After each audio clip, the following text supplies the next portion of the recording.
যারা সব সময় আস্তাগফিরুল্লাহ পড়ে তাদের রিজিকের কোনো টেনশন হয় না, রিজিক নিয়ে তাদের আর কোনো চিন্তা থাকে না।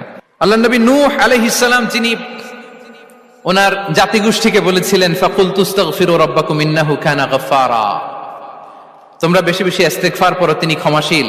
ইস্তেগফার পড়লে কি হবে? ইউরসিলিস সামাআ আলাইকুম মিদরারা, রহমতের বৃষ্টি বর্ষণ হবে, তোমাদের জমিগুলো উর্বর হবে। ওয়া ইউমদিদুকুম বিআমওয়ালি ওয়া বানিন, আল্লাহ তাআলা তোমাদেরকে সম্পদে বারাকা দিবেন, সন্তানে বারাকা দিবেন।